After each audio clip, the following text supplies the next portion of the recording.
diketahui bahwa setiap peserta didik itu memiliki gaya belajar, latar belakang, dan kecepatan belajar yang berbeda. Dengan demikian, dengan adanya pembelajaran diferensiasi itu akan memberikan manfaat kepada peserta didik antara lain yaitu meningkatkan keterlibatan siswa, mengakomodasi berbagai kemampuan siswa, mendorong pengembangan keterampilan, terus meningkatkan hasil belajar, membangun rasa percaya diri, dan juga dapat meningkatkan kreativitas. Untuk selanjutnya akan dipresentasikan oleh Mas Muhammad. Untuk yang selanjutnya adalah konsep dari pembelajaran berdiferensiasi atau teori yang melandasi pembelajaran berdiferensiasi. Teori yang pertama ada teori kecerdasan majemuk.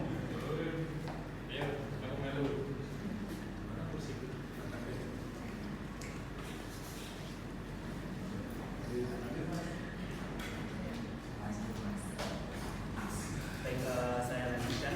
Untuk teori yang pertama adalah teori kecerdasan majemuk, yaitu setiap individu itu memiliki berbagai jenis kecerdasan yang berbeda-beda. Kemudian untuk yang kedua ada teori gaya belajar, yang dimana setiap individu memiliki preferensi dan kecenderungan belajar yang berbeda-beda. Kemudian yang ketiga ada teori zona proximal pembangunan atau zone of proximal development, yang menyatakan bahwa pentingnya dukungan dan bimbingan dari orang lain, khususnya guru atau rekan sebaya yang lebih kompeten dalam memfasilitasi perkembangan belajar siswa. Kemudian yang keempat ada teori pemahaman konstruktivis, yang menyatakan bahwa peserta didik secara aktif membangun pengetahuan mereka melalui interaksi dengan lingkungan dan pengalaman belajar. Kemudian yang selanjutnya adalah ciri-ciri dari pembelajaran berdiferensiasi. Yang pertama, lingkungan belajar itu mengundang murid untuk belajar. Yang kedua, kurikulum memiliki tujuan belajar yang didefinisikan secara jelas. Kemudian yang ketiga, terdapat penilaian berkelanjutan. Kemudian yang keempat adalah guru menanggapi atau merespon kebutuhan belajar peserta didik atau murid. Yang kelima adalah manajemen kelas yang efektif. Dalam pembelajaran diferensiasi terdapat 4 komponen yang sebagaimana diungkapkan oleh Martina. Komponen tersebut adalah yang pertama ada diferensiasi isi atau diferensiasi konten. Yang kemudian yang kedua ada diferensiasi proses. Yang ketiga ada diferensiasi produk. Kemudian yang keempat ada diferensiasi lingkungan belajar. Untuk yang selanjutnya akan disampaikan oleh Mbak. Untuk selanjutnya ada hal-hal yang perlu dilakukan sebelum kita melakukan pembelajaran berdiferensiasi. Yang pertama, kita mengenali karakteristik peserta didik mulai dari kesiapannya seperti apa, minatnya bagaimana, hingga gaya belajar dari peserta didik. Terus yang kedua, kita membagi peserta didik ke dalam beberapa kelompok berdasarkan minat atau gaya belajarnya. Biasanya hal ini kita lakukan dengan awal asesmen diagnostik ya, terkait dengan yang kedua ini. Lalu yang ketiga, kita memilih topik pembelajaran dengan memperhatikan keragaman peserta didik dalam hal motivasi, minat, dan harapan belajarnya. Lalu yang keempat, kita memberikan siswa pilihan terkait tugas yang akan dikerjakan, metode pembelajaran, dan media pembelajaran yang akan digunakan. Ini biasanya kita jelaskan di awal pendahuluan, di langkah pembelajaran bagian pendahuluan ya. Kita menjelaskan apa saja nanti yang akan kita pelajari hari ini, lalu metode pembelajarannya bagaimana, lalu media pembelajaran yang akan kita gunakan itu seperti apa. Yang kelima, guru melakukan asesmen di awal pembelajaran yang sudah saya sebutkan tadi. Lalu yang terakhir, kita melakukan evaluasi dan refleksi dari penerapan pembelajaran berdiferensiasi di kelas. Untuk selanjutnya yaitu ada keberagaman. Yang pertama yaitu ada kesiapan. Kesiapan sendiri yaitu terkait sejauh mana kemampuan pengetahuan dan keterampilan peserta didik dalam mencapai tujuan pembelajaran. Nah ini misalnya sebelum pembelajaran guru biasanya melakukan tes diagnostik untuk mengetahui pemahaman dari peserta didik. Kemudian setelah itu dari hasil pemecahan masalah itu nanti bisa peserta didik itu dikelompokkan seperti itu. Kemudian keberagaman yang kedua yaitu ada minat. Nah minat ini sendiri memiliki peranan yang besar untuk menjadi motivator dalam belajar. Dalam pembelajaran berdiferensiasi, minat dibagi menjadi dua. Yang pertama yaitu ada minat situasional. Nah ini misalnya dalam pembelajaran guru itu dalam menjelaskan sudah maksimal gitu, tapi di dalam kelas pastinya ada beberapa peserta didik yang kurang menyukai suatu submateri gitu. Misalnya ada yang peserta didik itu tidak kurang menyukai bangun ruang gitu. Nah, tapi guru dalam proses mengajarnya itu dilakukan secara maksimal, misal dengan media pembelajaran yang menarik. Nah, dari pengajaran guru itu membuat peserta didik itu menjadi minat untuk belajar bangun ruang. Nah, untuk minat yang kedua itu minat yang bukan situasional atau dari individu dari peserta didik. Nah, minat ini biasanya tumbuh dari peserta didik sendiri. Tadi kan ada peserta didik yang kurang suka terkait bangun ruang. Nah, pastinya ada juga peserta didik yang udah suka gitu sama bangun ruang. Meskipun guru pada waktu pembelajaran itu kurang maksimal dalam penyampaian, tapi karena dari peserta didik itu udah minat, makanya dia sangat suka untuk belajar bangun ruang itu sendiri, seperti itu. Kemudian yang terakhir yaitu ada profil belajar.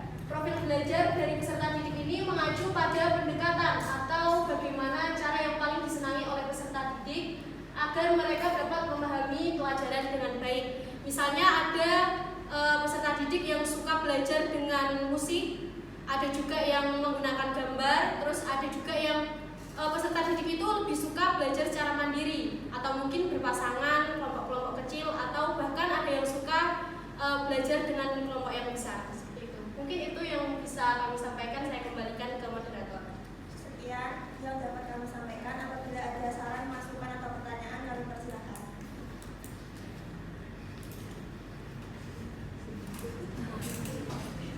Ini kelompok berapa ya, Mbak? Satu. Kelompok satu.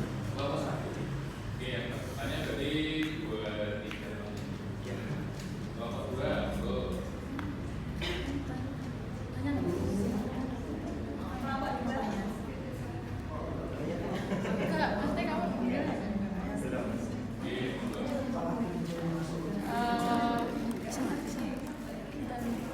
Yang saya tanyakan itu ada yang diciri-ciri. Dimana tadi yang disampaikan Mas Faras ada kalimat lingkungan belajar mengundang murid untuk belajar. Lah, yang saya tanyakan itu lingkungan belajar yang bagaimana yang mengundang murid belajar itu. Mengundang. Terima kasih. Kami tampung terlebih dahulu. Mungkin ada teman-teman yang ingin bertanya lagi. Persilakan. Kelompok 3 ya. 3.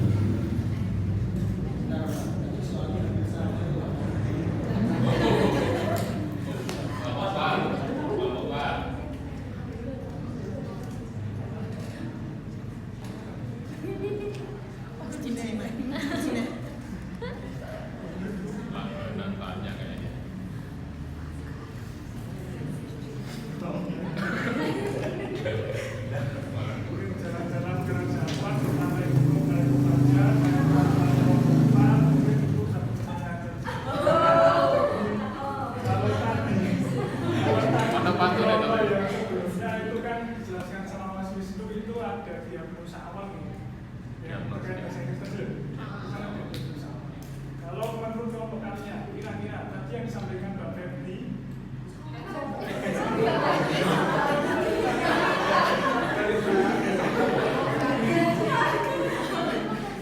itu kan ada minat ya, misal ada contoh siswa yang minat beruang dan seterusnya.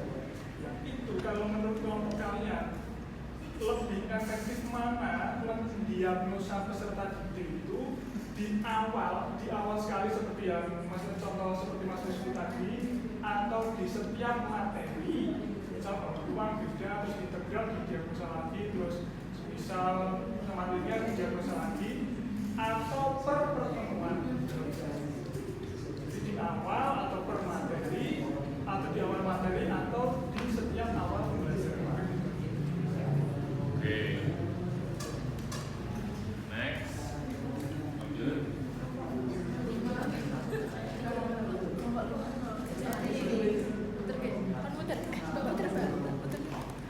Izin tanya, saya Nidya Fernisa dari kelompok 3.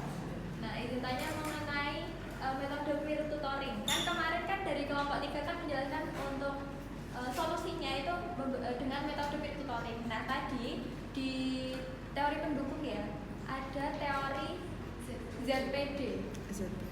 Nah, itu kan yang membutuhkan dukungan dari guru atau teman sebaya yang lebih kompeten. Nah, pertanyaannya adalah apakah peer tutoring itu masuk ke dalam pembelajaran berdiferensiasi?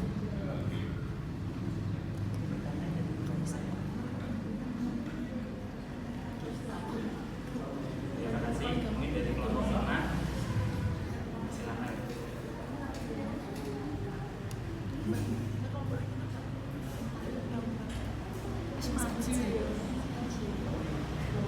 Ya.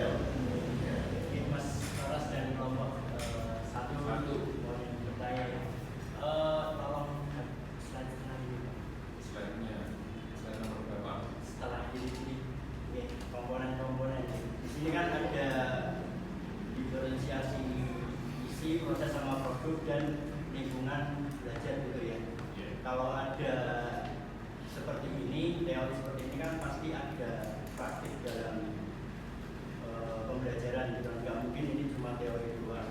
Kan kita bisa mengaplikasikan diferensiasi isi di mana Oh, contohnya ya. contoh dalamnya. Kemudian pertanyaan saya di dalam diferensiasi lingkungan pembelajaran itu menurut kelompok kalian nanti proses pembelajarannya seperti apa atau apakah yang pertama dulu apakah diferensiasi lingkungan belajar ini efektif digunakan dalam kelas atau enggak sih dulu? Kalau efektif nanti dalam diferensiasi dalam kelas sebenarnya itu nanti seperti apa? Misalkan ada siswa yang dia itu nggak suka lingkungan belajar ramai. Kalau kita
lingkungan belajar yang mengundang siswa untuk belajar. Kemudian sekalian untuk yang Mas Wisnu tadi, lingkungan belajar yang efektif.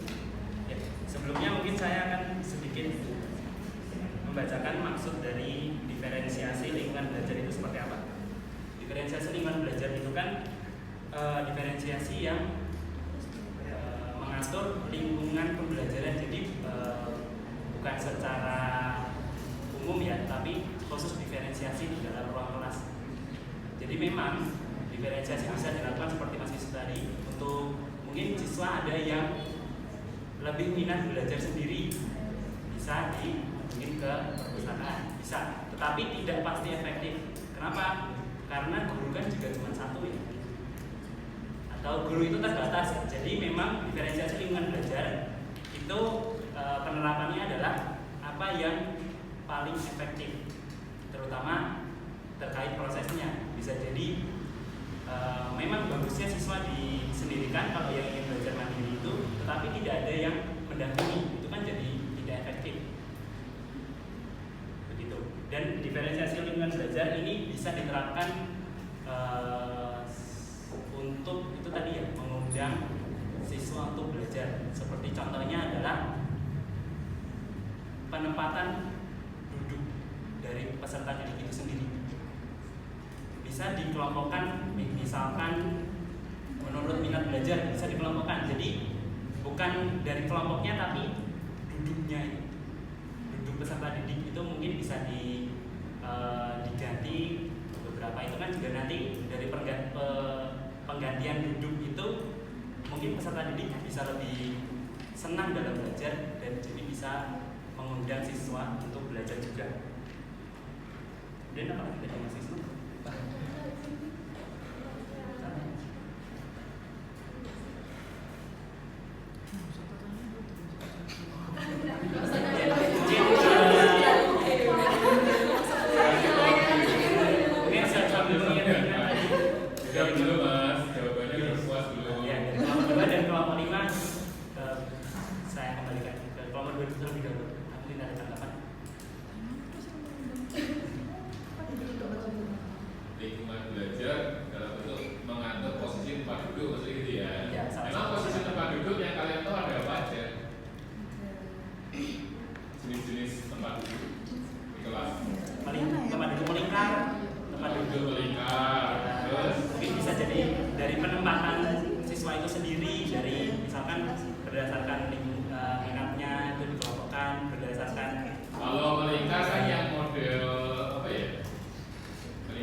Kalau jawab itu efektif atau tidak efektif tuh biasanya ada seseorang yang sudah meneliti itu ya.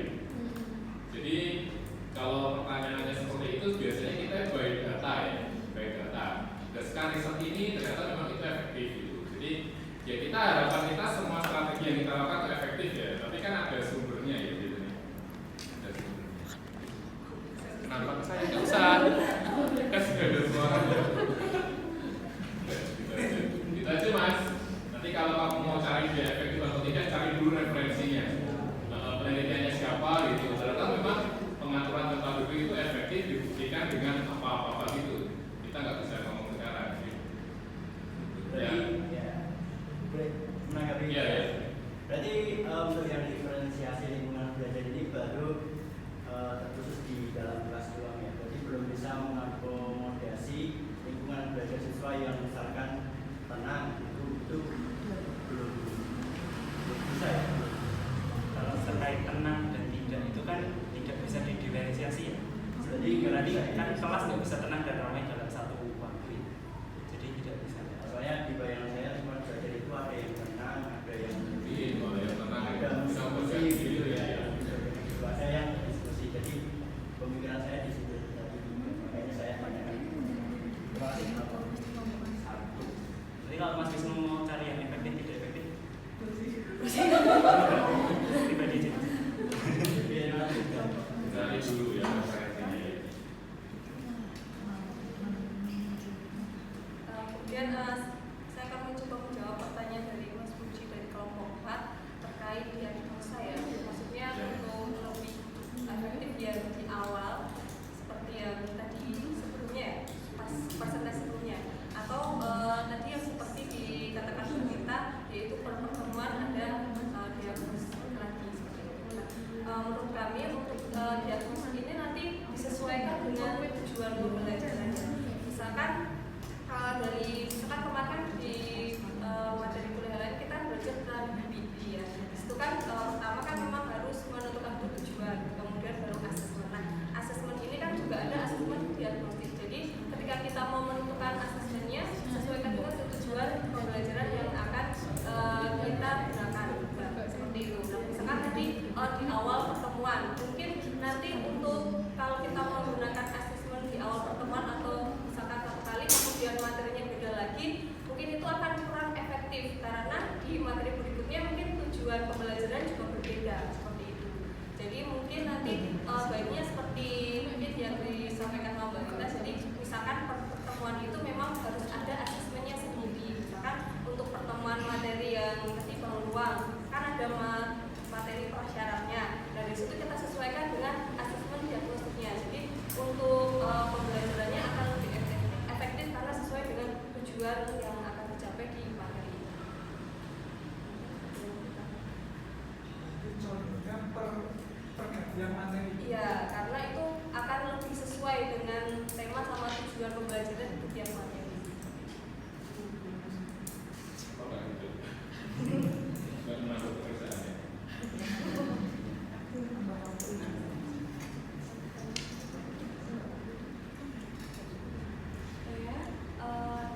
Selanjutnya ya pertanyaan dari kelompok 3 Mbak Azira ya. Peer tutoring ya. Atau peer teaching itu kan salah satu metode pembelajaran di mana siswa itu saling belajar dan mengajar atau yang biasa kita kenal itu dengan tutor sebaya itu. Oke. Terkait itu sesuai dengan teori belajar GD menurut Vygotsky. Karena teori belajar Vygotsky ini kan menekankan pentingnya dukungan dan bimbingan dari orang lain baik guru ataupun sesama sang didik gitu. Jadi itu ya Mbak. Nah, kemarin kan dari kelompok kami itu kan sempat disangka katanya peer tutoring itu tidak masuk ke dalam pembelajaran berdiferensiasi gitu. Nah, iya kemarin sempat disangka.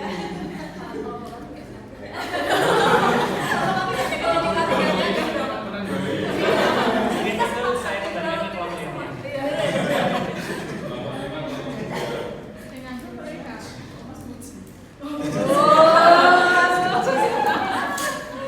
Jadi kita satu frekuensi ya. Gitu. Ya,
pembelajarannya itu udah paling gitu loh.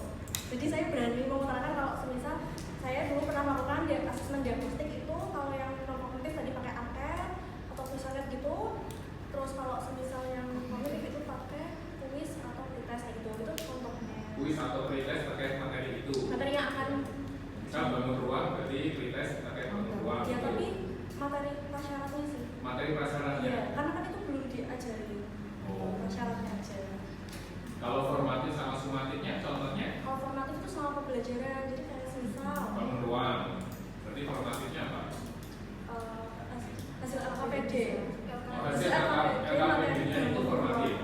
Iya, dan formatif.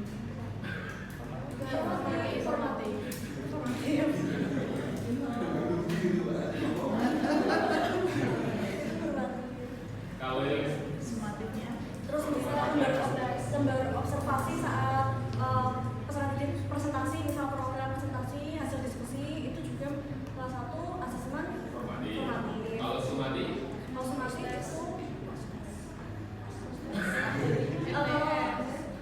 Kalau sumatif itu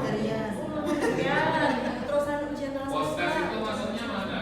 Formatif atau sumatif? Itu tuh mau masuk penilaian yang artinya atau penilaian saat pembelajaran. Iya,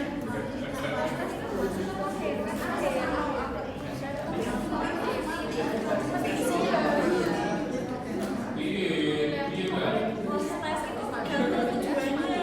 Itu mau pas saat proses pembelajaran atau akhirnya pembelajaran. Kalau postes, kalau di awal kamu kasih pretest kan biasanya kamu kasih postes. Iya. Gitu. Kalau sumatif itu lebih ke nilai ulangan, Iya. ulangan harian atau ulangan TS, UAS gitu lebih ini. Iya. Ya, nanti seiring berjalan. Oh, ada yang mau menambahkan? Nih guru-guru yang sudah berpengalaman, yang sudah terjun ke lapangan ya. Nanti kamu kalau sudah berpengalaman kapan ya? 2 minggu lagi. 2 minggu lagi nanti kamu sudah harus tahu ya bedanya apa ya. Nanti kalau guru ngomongnya, Mbak buatkan soal asesmen diagnostik gitu, kamu udah tahu ya. Oh, saya tanya boleh Pak? Iya. Tanya. Kemarin kan waktu pembelajaran PPP itu kan kita menganalisis untuk pembelajar. Nah itu kan ada diagnostik itu asesmen diagnostik itu. Di situ kan ada tes. Kalau kita ada tes biasanya ada postes. Dan juga biasanya kalau pembelajaran kalau ada tes pasti ada postes. Kita untuk mengetahui kemampuan awal postesnya itu apakah anak tersebut sudah benar-benar menguasai materi yang sudah kita sampaikan. Nah itu juga di modul akhirnya juga masuknya di mungkin masuknya itu bertanya dan juga bertanya. Kan tadi diagnostiknya kan ada 2 kan? Iya, ada. Ada 2. Kognitif sama non kognitif. Nah, Kalau yang pretest itu pretest maksudnya? kognitif. Iya maksudnya kan kita sama postes tadi kan postes itu masuk ke mana? Postes. Postesnya? Iya. Format. Oh ke formatif. Kalau sumatif itu juga nanti di akhir yang agak jauhan. Kalau pas tadi ini agak jauh tuh bisa beberapa topik gitu harus pada saat itu. UTS lah ya paling gampang kalau ngisi UTS kan hanya cuma 1 topik kan. Dia biasanya ada 3 atau 4 topik kan. Namanya juga sumatif. Sum itu apa?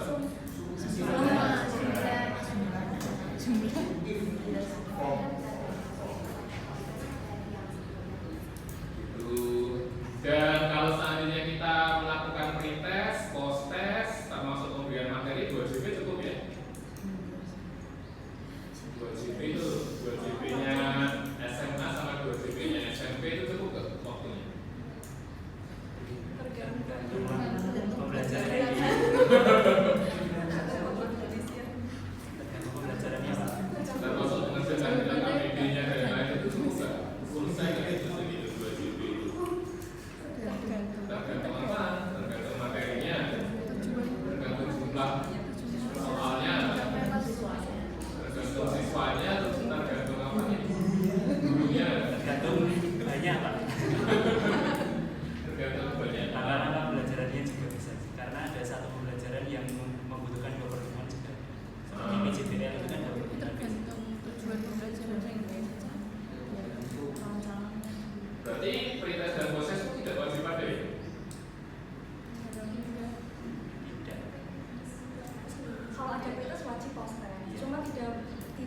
bisa tidak langsung dilakukan dalam satu pertemuan. Dan juga bisa tidak dilakukan. Ya kalau dua-duanya nggak itu. Dan bisa tidak dilakukan. Berarti kamu nggak pernah. Kalau berdasarkan referensi harus dilakukan agar kita tahu apakah siswa sudah mencapai itu tujuan pembelajaran dulu. Iya. Kalau nggak ada evaluasinya, Mungkin sebelumnya dari mana? dari pengertian perintah sama postesnya dulu. Perintah sama postes itu apa? Nah, karena ada yang teman saya itu berpendapat kalau perintah postes itu harus sama, padahal kan enggak. Nah, itu perdebatan Kan lagi. juga Soal pretest sama soal proses sama atau enggak ya? Jelas, ada jelas beda nih. Ibu yang beda, ibu yang sama. Ini harus beda di suatu tempat dan sama di suatu tempat. Mungkin soalnya beda tapi kisi-kisinya sama. Nah, jadi kemampuan yang dinilai itu sama. Apa ya? Apa sih? Kalau kemarin saya itu kan pretest postes skripsinya. Nah, itu awalnya pretest postesnya itu soalnya sama, tapi sama dosen pembimbing saya itu kisi-kisinya cukup satu aja, tapi nanti kayak dibedakan angkanya apa bentuk bangunnya beda gitu. Tapi dari segi kisi-kisi sama. Dari sisi-sisi sama, cuma jenisnya angka-angkanya berubah gitu Iya. ya. Atau yang benar-benar berbeda banget gitu. Enggak beda banget. Jadi tetap sama, cuma kemarin saya beda ukurannya aja terus biasa sih. Ya, tergantung dosen. Tapi berat